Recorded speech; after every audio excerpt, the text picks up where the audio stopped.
দেখি তো, সেই মনসা পুজো হলো, কত সন্দেশ, কত মিষ্টি, মানে 6-7 কৌটো, খালি কৌটো মা ফ্রিজের মধ্যে ঢুকিয়ে রেখেছে, চিন্তা করতে পারো।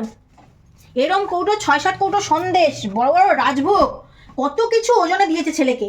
একটা দেখি না ফ্রিজে একটা মিষ্টি নেই, খালি রসগোল্লা তো দূরের কথা, সন্দেশও নেই, খালি কৌটো ঢুকে দিয়েছে।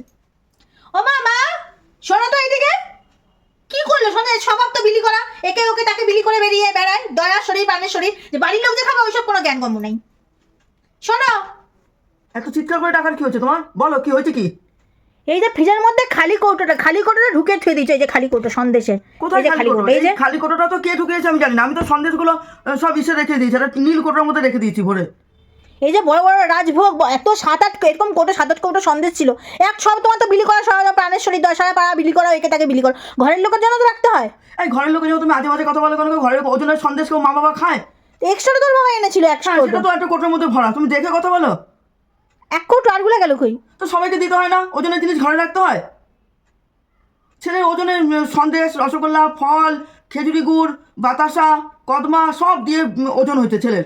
সেগুলো তো আমি সবাইকে বিলি করে দিয়েছি। সেদিনকে যত লোক খেতে এসছে সবাইকে ফল বাতাসা দিয়ে দিচ্ছি, প্লাস সবার পাতে পাতে রসগোল্লা, রাজভোগ আর সন্দেশ দিয়েছি খেতে।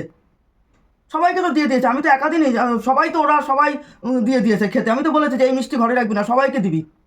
কালি কৌটোটা ঢুকাই দিছো? আমি ঢুকাইনি, কে ঢুকিয়ে রাখছে আমি জানি না তো।